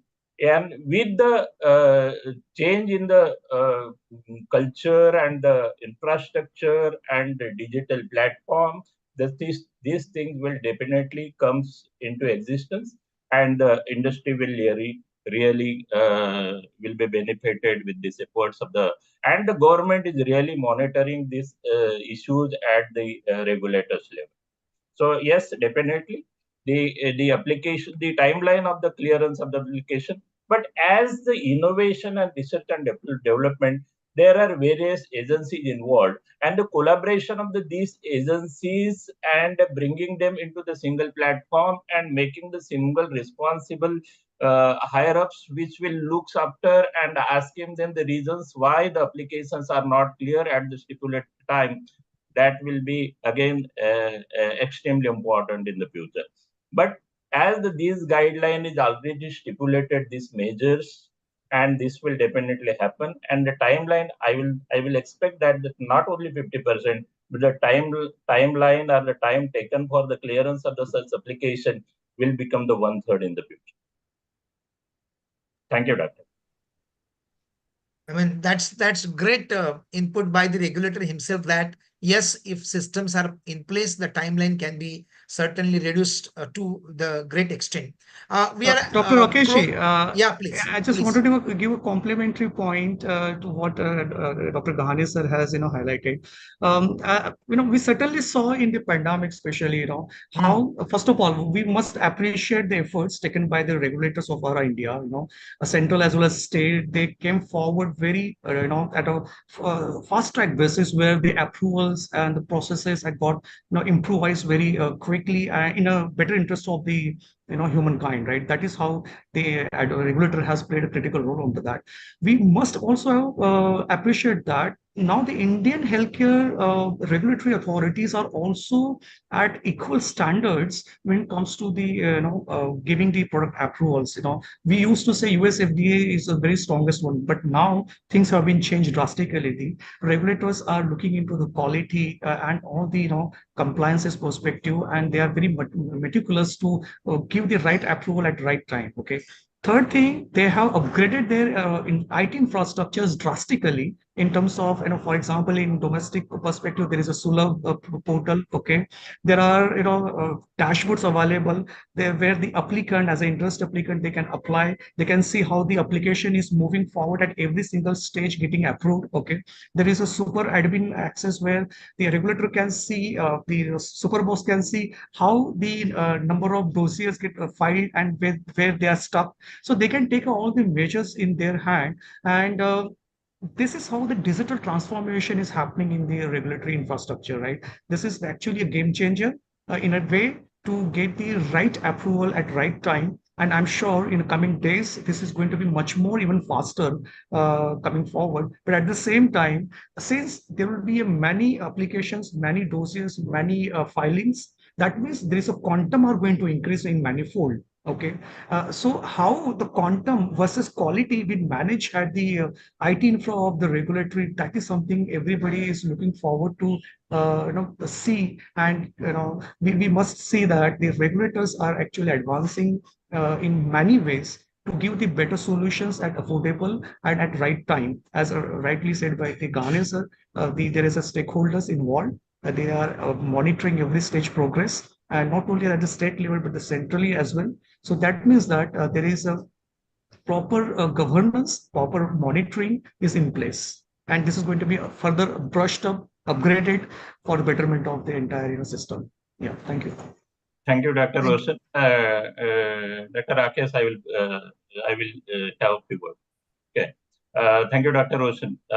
Yes, the quantum of the dossier which are coming to the CDSO and the number of the manpower available at the CDSO, and that's why the time taken at the central level is a concern. But the way the infrastructure at the CDSO office is strengthening, and the government has really taken the Department of the Pharmaceutical as a serious one, because they understood the importance of the department in the period of the COVID, particularly, and probably that adversity brings us the opportunity for the pharma industry and all of us. So yes, the things will change at the regulator level at the speed of the industry. That's what I can say. And again, the approach of the regulators. Earlier, the approach of the regulators were the punitive approach. Now, the approach of the regulators is a facilitators. So that's basic difference at the regulators level also. Thank you. Great. Thank you. So that's good thought that, I mean, Ganesh sir said that now the regulators are facilitator rather than the punitive kind of thought process. That's great. We are at the fag end of the discussion because this is such a wonderful. Yeah, Gir sir, your thought, please, because you're traveling, so I did not disturb you. So yeah, please, your thoughts. Yes, thank you very much, Dr. Rakesh Somaniji. Actually, I am on my way to airport to catch a flight for tomorrow's National Pharma Summit at Delhi. But I wanted to add a point, I wanted to continue from where I left earlier. That is, while on our journey from becoming the highest leader in terms of value and focusing our energies on that aspect, we also need to consolidate the volume ranking. That is, we are ranking third in terms of volume because of our global quality generic industry. Because of which we are a global leader, the pharmacy of the world. But there I have a point that, when we look at our industry, this is the point which I want to make for our industry friends. We have one set of quality standards for the generics that we produce for the global markets, but entirely different set of standards for the generics which we produce for our domestic markets. While as we are a country of 140 crore people, so I think by virtue of this policy, it was mentioned by some of the distinguished panelists that compliance burden has to be reduced, quality compliance has to be ensured. So we need to focus more on quality assurance of generics for domestic markets.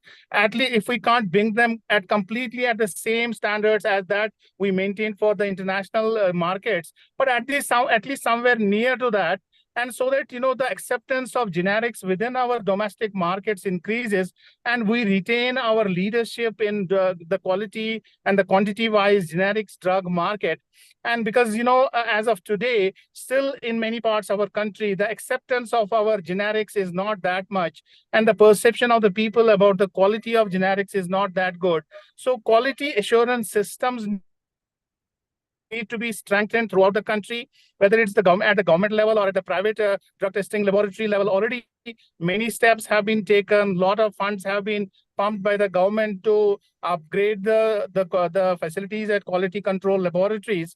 And then we need to have this generic drug market for domestic industry should be at par with the global standards, and there should be huge acceptance, because that will automatically give a greater flip to our pharmaceutical sector once the acceptance of generic drugs increases. That is one point which I wanted to make. And secondly, when we look at the overall the drug policy of the country, I have been working on this right since 1995. We had the first drug policy in 1960s. Then we had another policy in 1986, which was modified once in 1992. And in effect, as of today, we have a drug policy, a national pharmaceutical policy in vogue in the country, which belongs to 1986 and has been amended only in 1992. After 1992, there were several attempts to amend this policy, once in 2001, in 2002, in 2006, then again in 2011. But every time it met with the judicial, prosecutions, and then a long, lengthy hurdles in the courts of law, and because of which the government of India had to restrict itself to a new drug pricing policy in 2012. So the pricing component had to be separated. But when we look at the national pharmaceutical policy, because the draft which has been circulated has been named as a drug policy 2023. So that national pharmaceutical policy covers a whole lot of issues and aspects like import, export, licensing, investments, R&D, manufacture. But this policy, which we are discussing today, is exclusively about research, innovation, and development.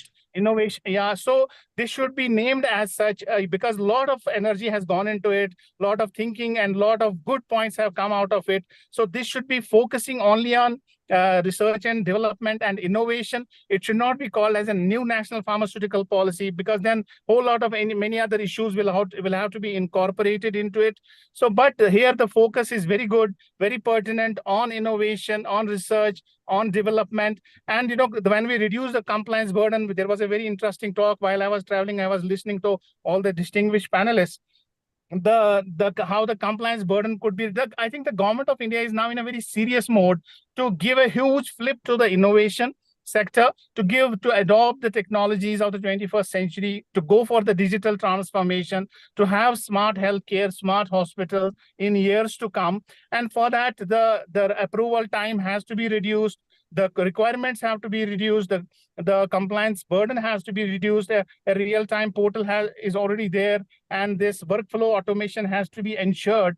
And I think with these cogent and very robust steps in place, I think we are definitely going to achieve the targets, and we will have to move a little in a greater speed than expected, because we are lagging behind, and we need to keep pace with the global transformation and the speed at the international level. So I think this is a very, very pertinent, right policy at the right time, a very commendable step taken by the government towards Atmanirbhar Bharat and Viksit Bharat.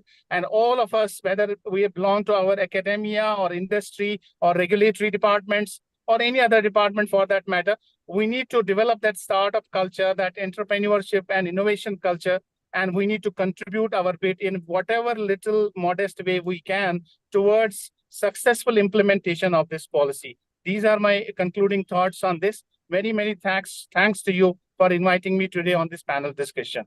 Thank you. Thank you, sir, for your great inputs. I think Gahane sir would like to just give some kind of inputs to what Professor Geer said about compliance and having that uniformity in the domestic as well as global market. Sir. And we are at the fag end now. I request all the panelists that we will be concluding. Yes, sir. I would like to address the first issue raised by Dr. Gir. Why the generics are not used, or the quality of the generics in India as compared to the quality of the generic drug exported from the India. Yes, as I was working in the FDA for the many years, and I don't find that the quality of the generic drugs available in the India is a cheaper quality drugs. Cipla is manufacturing their branded product and their generic product in the same facility. Other companies also manufacturing their generic products and the branded product in the same facility. And the same persons with the same raw material, same quality control, same quality assurance, the product are manufactured. The basic problem as far as the use of the generic drug in India is a demand creator. Who is a demand creator? Demand creator is a doctor. Unless the doctor don't prescribe, my chemist can't sell the drug other than what is mentioned on the prescription. So the basic demand creator is a prescriber. As the demand creator not writing any generic drug, and that's why the generic drugs are not available. When the generic drugs are not available, there is no demand in the domestic market. The manufacturer not manufacturing the generic drugs, and that is the basic issue. Once, yeah, there is a ethical guideline for the prescriber, but in Indians we don't believe in the guidelines. We believe in the regulations, which have the punitive tools, and that is the major concern. Once the generic drugs will be prescribed by the prescribers, then definitely the generic drug will be readily available. There is no issue about the manufacturing the generic drugs. Industry captain will agree with my thought. The generic drug is very well and in ample quantity available in the India, and they are ready to manufacture. Only issue is the branded drug versus the generic drugs, and the marketing of the branded versus generic. That is a different issue, and another issue. It will take more than an hour to discuss that issue. Okay. Yes, another issues Dr. Geese has read about the national pharmaceutical policy, and this policy. Yes, this policy need to be what we can say amend and bring it as a national policy, and that policy and this innovation R&D and innovation policy should be in consonant with each other. Then, because we can't separate the national pharmaceutical policy and this policy from each other, and that's why that is an important issue. And I think the government is also looking after that issue, and it will be. I hope that it will bring as a national pharmaceutical policy sort. Yeah, thank you. Yeah, thank you, sir. Thank you for those your thoughts. We are at the end of this discussion now. I would request Dr. Roshan and Dr. Budkar sir to just give their closing remarks. Thank you, Professor Gir, as well as Professor Sawant, for being with us, giving your inputs, because there are so many things to talk about. Probably in near future, we'll come with the second phase, because National Pharmacy Policy has also been published by the government, NPP, 2023. It is in draft phase, and a lot of suggestions have been asked for. Probably we will extend this discussion in the next phase. Closing remarks from Dr. Budkar first from your side. Thank you for this very, very interactive and nice session. A lot of exchange of thoughts and ideas. It's very good. Definitely, I am confident that by 2023 we will have a different picture in India as far as innovations are concerned, and innovative drugs are getting produced and discovered in India. Dream will be realized. I am very much sure, with all the measures and whatever discussions we have done so far. Now, as far as concluding remarks are concerned, my sincere request to the regulators in order to expedite the process of approvals of innovator drugs, we should have two teams, or we should have different layers of you can say review process. First is the review of innovator drug applications, that is equivalent to NDAs. There has to be separate channel, so that channel will be a fast track channel, so that all the innovator applications will be scrutinized thoroughly. The staff competency and appropriate training should be given to them. And as rightly said by all of us and agreed, that unless and until there are guidelines at right time and right places, the to and fro of the applications will be minimized. So that too many queries in one application will again give a setback to the timelines. So the guidelines are very important for innovator products, and industry definitely can help in devising these guidelines, so that industry themselves will get the advantage, and also the regulators. So this is a one part of minimizing the process of approval and quality of the approval we can ensure. Even if there are any overlappings between state FDA and central FDA, that is CDSCO, we should try to minimize those gaps, that is the overlapping, so that repetition of the things will not be happening. So that again, that is a sort of a measure we can take to reduce the timelines. Then, as far as medical devices and then biologics and biosimilars are concerned, I think it's a separate cup of tea. There has to be a lot of competency to be generated in our industry and also regulators, and that we can do through academia, close interaction and collaboration with international bodies. We can do, for example, still India, we are not very close to OECD. We are not very close to ICH, so we are just non-members as on date. Since so many years, I have been listening that yes, India will become a member of OECD, but still we are not a member of OECD. And for innovative products and for innovator to become an innovator, unless and until we do toxicological studies, GLP studies, we cannot become innovators. So we have to have a very strong collaboration with OECD. Otherwise, our data and our dossiers will not be acceptable globally. So that stand, I think our regulators can very firmly take.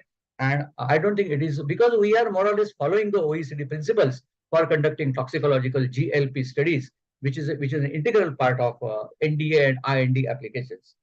Then my second sincere request to regulator is, in order to equalize the generic drugs produced in India for domestic purpose and for rest of the world, that is global, we should have our Schedule M, which is in draft stage, must be finalized now. It's a high time now. That is my sincere request to the regulator, that Schedule M is being discussed several times. The draft we should finalize. The new Schedule M is very nice. It is very much competent, and it is very much in line with the global requirements of CGMP. I think Schedule M is it's a need of time to now finalize. So these are some of the suggestions and some of the concluding remarks I can give. As an industry, yes, definitely we are very much eager to become a top, to become in the top list of the innovators. I am very much eager to see that our Indian drug manufacturer as an innovator is used in the bioequivalence study as an innovator for comparison of generic drugs in our country. And with that dream, I think I am concluding. Thank you so much. Thank you, Dr. Somani, and all of you. It was a very nice discussion and very, very interesting and very thought-provoking. I think our thought process has started now. It has triggered by the way of this panels and discussion. And I think we should continue this discussion. We will have. I think we will have one more discussion yes, national pharmacy policy. Will have a discussion. Absolutely. So this is just a beginning, and I think we will have many more such sessions in the future. Thank you so much, and my best wishes to all of you. Thank you, sir. Thank you. Thank you. Dr. Roshan, your concluding remarks, please. Yeah, great. First of all, like, hearing everybody's, all the panelists giving their perspectives and, making clarity on the table, bringing that clarity is very important, right? So from my perspective, what I see is that this policy has certain, a very focused approach towards the collaboration between industry, academia, number one. Regulatory framework, number two. Number three is all about research, development, innovation, right? And certainly, this policy is not about the national pharmacy policy or national pharmaceutical policy, not per se. Okay, so the scope has to be further increased, and upgrading or revising the existing policy, the frequency has to be increased further, right? Rather than waiting for a long period of time to evolve and bring some changes. Rather than that, let's have the frequency at certain time frame where we as a regulators or as a government of India or the Ministry of Chemical and Fertilizer, they bring the novelty in their policies where the industry get the upper hand in terms of facilitations, right? Where that is something not there in this specific policy as of now, right? So this policy is more on the centricity of the academia perspective, how the R&D should be a center stage in the institutions to work on the startup ideas, incubation ideas, and do the handshake with the industry from that perspective, right? But yes, this is something at least a better move, which gives the indications that in the coming days, coming years, there will be many more offerings as a collaboration. from the all three pillars of the ecosystem. That is the regulator, academia, and the industry. Okay, that is we can foresee further.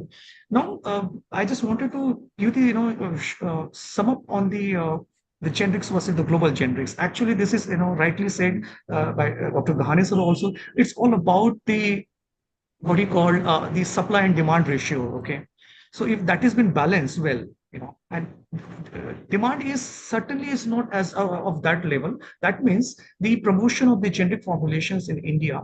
That's something government of India has to take further actions to what do you call penetrate this message. The generics the formulations and general drugs are available. Okay, and as since coming from the industry, the Indian generics also has equal standards. There is no compromise on that altogether because there is a regulatory. We cannot bypass the processes and get the approval so quickly. So every set of dossiers data required, whether it's a branded formulation or the generic formulation, are there. Okay, so there is no compromise on that thing. But yes, until unless there is a heavy demand in the market, from the what do you call the clinics, from the hospitals versus the what do you call the patients, if such demands comes forward, definitely many industries within the pharmaceutical can bring forward their generic versions to the Indian market at the same time, right? Just last point, such kind of deliberate policy upgradation are need of an hour, where many facilitation should come forward from the government side of it, so that there is a balance in the ecosystem with respect to industry, with respect to regulation, and with respect to academia. So going forward, I think such kind of deliberate actions will be going to be taken in the center stage. And as rightly said, there is a monitoring system. So obviously there should be a what do you call the task force, which is working to shape how this framework is going to be implemented. That is certainly important. And rather than just focusing on the certain specific government run institutions, the opportunities are there for the even the private sector institutions to utilize this benefit of this policy and bring the novelty in their quality of educations, and also the offerings in terms of the talent from the academia. So on a concluding point, yes, policy to a certain extent is helpful, and there is many more thing that we are exploring, or let's say we are eager to know in the coming days, coming years, how the many offerings from the government comes to the not only to the institution but also the industry at the same time. Yeah. Thank you. And thank you so much for having this wonderful discussion and giving the opportunity. And yes, I think it should be a series of such talks should happen that will enlighten all the stakeholders from the ecosystem. Yeah. So thank you so much. Thank you, Sir Ghani, sir. A lot of burden on your shoulder as a regulator. We all are expecting to you. So your concluding remarks, please. Thank you, Dr. Bhutkar and Dr. Roshan. I come to know that even the many students have joined this discussion also. I have some questions in my mind, or some issues. As everybody knows, the Pharmacy Council of India regulate the pharmaceutical education in the India, and as already some of the distinguished panelists has bring this issue in the discussion, whether my curriculum really suits the requirement of the industry. That is the issue. And again, I think Dr. Sawant raised the issue that why the basket of choices should not be available for the students. Because the choices at the even the undergrad level or even the PG level. PG level, there are the choices, but the choices at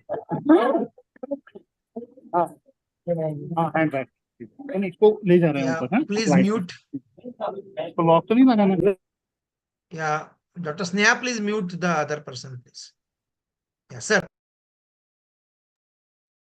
Sir, please continue.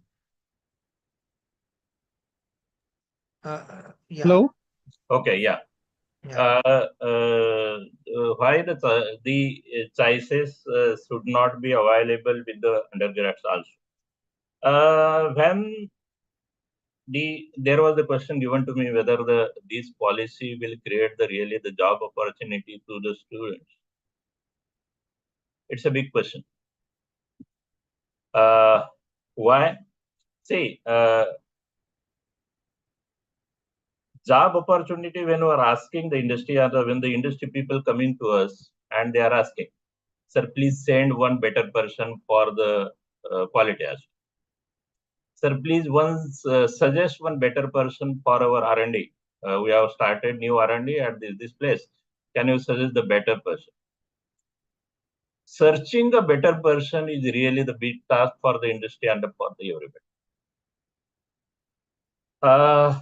We have as a all, and even the academics and every college has to ask them whether my students after the graduation or the post graduation are really competent enough to procure a job in the pharmaceutical industry or the research and development industry.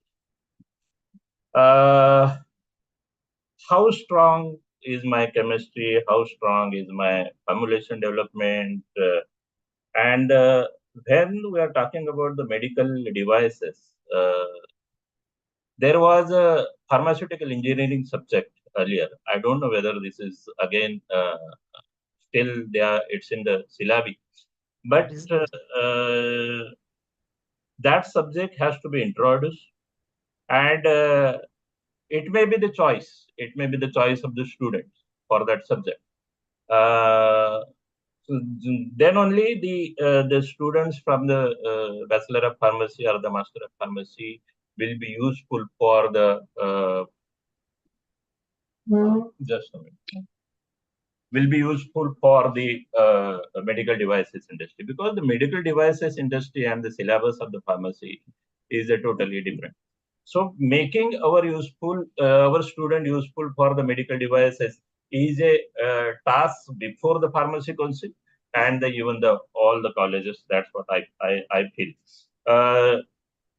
With this, yes, as far as when the research and development industry goes, the job opportunity will be definitely developed.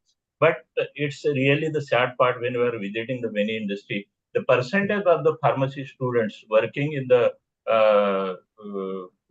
pharma industry against the non-pharma student like MSc or the BSc, the percentage is not very pleasing. So we have to make our students very competent, and very industry friendly.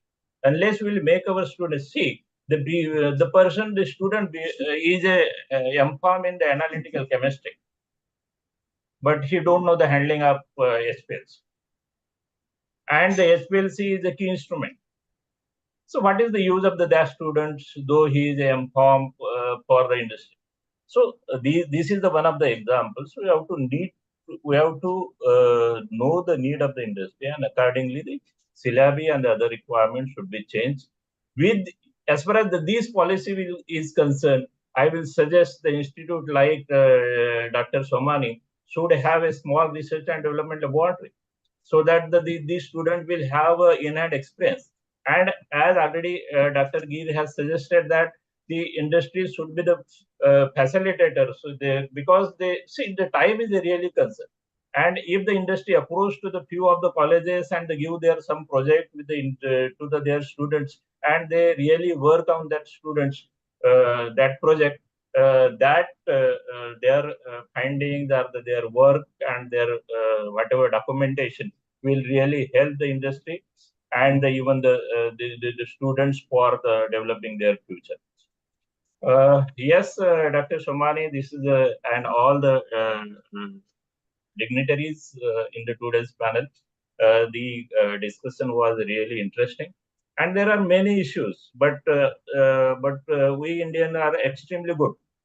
As far as yes, the machines, the way the pharma industry and our engineers develop our machines in the pharma manufacturing are in the external class. If you look at the 10-15 years before, the majority industry were using the imported machines. So Make in India and Atmanirbhar Bharat, our real concern in the future is the availability of the Atmanirbharta on the API, because the quality of the our API is extremely good as compared to the quality of the API imported from the China. Only passing by for the particular specification will not suffice the purpose and will not indicate the quality of the pharmaceutical API or the important starting material. The inbuilt quality which is required in the material is really plays an important role, as well as the quality of the product, quality of the formulation is concerned. So with this, we are hoping at least the government has decided the roadmap how our research and development will go ahead. Government also decided to monitor this at the highest level, at the central level. And definitely the way the central CDSU is strengthening themselves and also helping the state regulators to strengthen parallelly. And as far as the gap is concerned, as Dr. Gutkar has said, there should be the need of the minimizing the gaps between the state regulator and the central regulation. Presently, the things are very clear at the central and the state level also. There are the minimum gaps, and even the officers at the central level, which are sitting at the their divisional offices, are very cooperative and really proactive. So with this, yes, definitely our industry and research and development and innovation in India, in Maharashtra, will definitely flourish, and will be the lead. But it's really concerned the research and development and innovation. One issue we have not touched up, the Patent Act, Indian Patent Act, really helps the pharmaceutical industry, as it is the not the product based and process based, and lot of amendment may also required in the Patent Act provisions in the future, when Right, the new products or the new medical devices will be innovated in the India. So with this remarks, thank you very much. Thank you, Dr. Somani, and all the panelists. Nice meeting you all. Thank you, sir. Dr. Gir wanted to add as a closing remark, because he's traveling, but he's such an enthusiast person. So, Professor Gir, please, sir, your thought. You wanted to say something. Sure. Thank you very much, Dr. Rakesh ji. I just wanted to give one small clarification that I don't have even an iota of a doubt on the quality of generics that are available within our domestic markets in our country. In fact, I have been one of the greatest proponents myself of generic drug policy, generic medicines, and I have been one of the architects of the generic drug policy in our Jammu and Kashmir way back in 2012. We have devised the generic drug policy of which committee I was a part and parcel of the member. And of course, that there is no other choice but to promote the generic drugs for the sake of making medicines affordable, accessible, and available to all sections and strata of the society. But my point while making comparison between domestic and global markets was that somehow I feel that there is some scope of improvement in terms of quality standards. The standards, of course, unless and until it doesn't comply with the regulatory requirements, it will not come to the markets. That is quite obvious. So only when they fulfill all the prerequisites and the preliminary requirements of regulators, then only they are licensed. But somehow I feel that the standards which are kept, the parameters of quality, the criteria for global markets are maybe slightly better. And I wanted to see that our country should achieve the same standards for domestic markets as well. Otherwise, I have absolutely no doubt on the quality of generics within the domestic markets. And secondly, the national pharmaceutical policy draft, which you mentioned, which is already circulated for suggestions. Why I mentioned that this should not be named as national pharmaceutical policy, but it should be specifically mentioned as the policy for the promotion of innovation, research, and development, because the national draft of national pharmaceutical policy is the same as that of the innovation, research, and development policy devised by NIPER, perhaps. And it is this more or less the same policy which has been circulated as a draft of new national pharmaceutical policy. Because I have gone through both the drafts, I didn't find much of the difference Only difference in the title was that it shows that it as a catalyst of innovation, research and development in pharma and medtech sector. So I think we need to broaden the scope of the national pharmaceutical policy, but this policy I felt that should be restricted to the aim of innovation, research and development in pharmaceuticals and medtech sector. So overall, a very enlightening, refreshing and enriching session for me. Many thanks to you and many thanks to all the distinguished panelists. Thanks again. Thank you. Thank you so much, all the respected panelists, for your time, your inputs. My 2 or 3 pages got filled in with the inputs what you have written. Now I'm going to make a draft of it so that I can share with different regulatory or some for information of the students. Thank you so much. APTI Maharashtra State is indebted to you. Vrushali Madam, please take it further to close the session.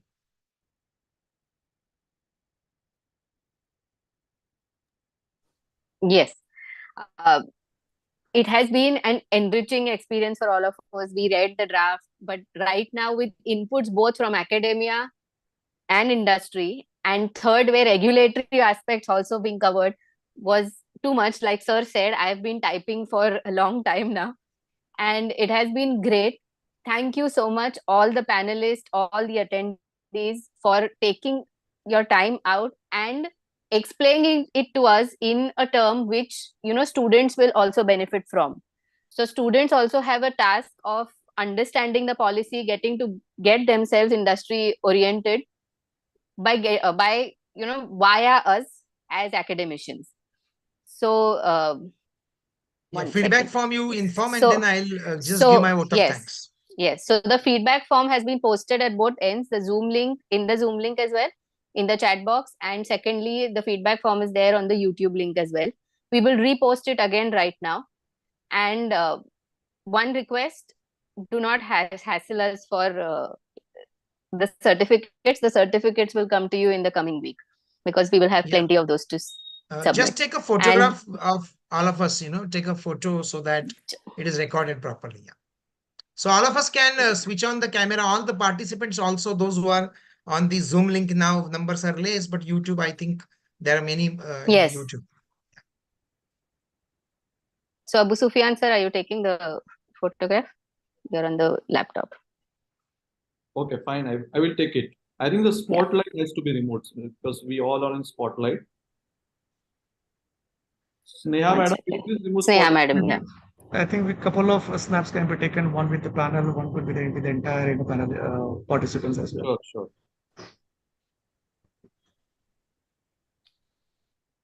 I've done with panelists. Thank you so much.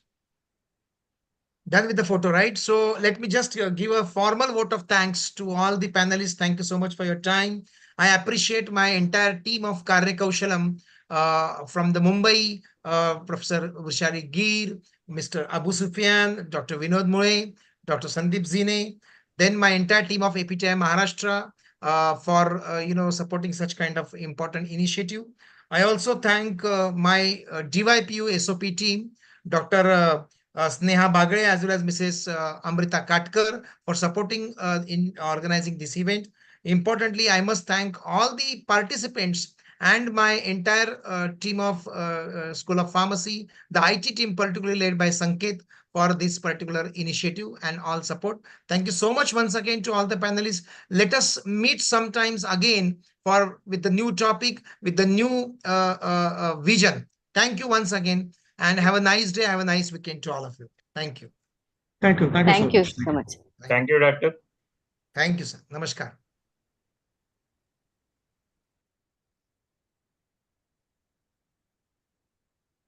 We are closing the link now.